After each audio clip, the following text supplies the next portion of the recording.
भारत इतिहास में कई ऐसे योद्धा हुए, उनकी कहानियां आज भी हमें प्रेरित करती है। लेकिन एक नाम ऐसा है जो शौर्य, बलिदान, अमरता का पर्याय बन गया है, आला। बुंदेलखंड की धरती से उठकर उन्होंने अपनी वीरता को से लोक कथाओं और काव्यों में एक अमर स्थान बनाया है। आज हम करेंगे उन्हीं महान योद्धा आला की बात। महुआ की धरती पर जन्मे आला वानफर राजपूत थे। उनके पिता दशराज और माता देवल थी। उनके छोटे भाई वीर ऊधल बचपन से ही आला और ऊधल ने युद्ध कला में निपुणता हासिल की। चंदेल के राजा परमाल का भार अपने कंधों पर लिया। उनका प्रशिक्षण ऐसा था कि वे कुछ ही समय में अपने समय के सर्वश्रेष्ठ योद्धा गिने जाने लगे थे। आला के जीवन युद्ध से भरा था, रण से भरा था और संघर्ष से भरा था। उन्होंने महुआ की रक्षा के लिए कई लड़ाइयां लड़ी और हर बार अपनी असाधारण वीरता का परिचय दिया। तलवार की चमक से दुश्मन कांप उठता था। उनके सबसे प्रसिद्ध युद्ध में से एक दिल्ली के सम्राट पृथ्वीराज चौहान के साथ हुआ। घनघोर युद्ध हुआ, भयंकर युद्ध हुआ। इस युद्ध को महोबा के इतिहास के पन्नों में दर्ज कर दिया। युद्ध पृथ्वीराज चौहान जैसी शक्तिशाली सम्राट की वो सेना जिसको आला और ऊधल की जोड़ी ने कड़ी टक्कर दी।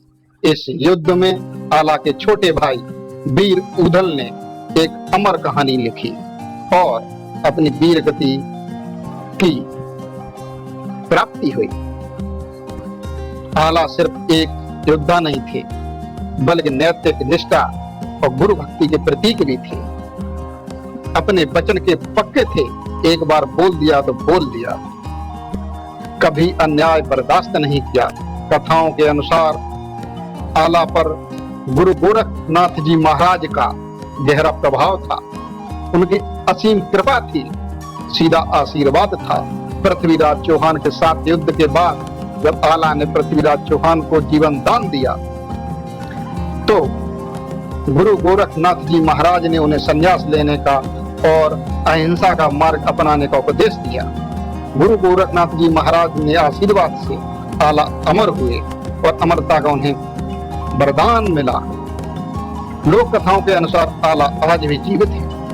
महर के स्थित शारदा माता जी के मंदिर में रोज सुबह सबसे पहले पूजा करने आते हैं।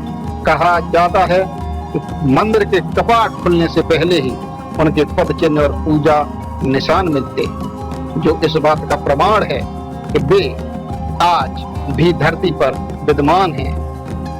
उनकी कहानी सिर्फ एक ऐतिहासिक कथा नहीं है, बल्कि एक प्रेरणा है।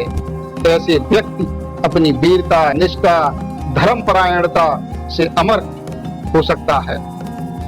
आला जी की कहानी हमें सिखाती है शौर्य, बलिदान कभी व्यर्थ नहीं जाता। वे आज भी हमारे लोकगीतों, कहानियों में और आला खंड में काव्यों के रूप में जीवित हैं। आला एक नाम जो हमेशा शौर्य, बलिदान और अमरता का प्रतीक रहेगा।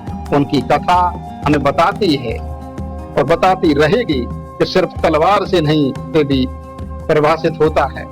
आला अमरता का प्रतीक और शौर्यता की गाथा जब तक ये सूरज चांद रहेंगे लिखते रहेंगे। बोलिए भारत माता की जय, सीता रामचंद्र की जय। राधे राधे।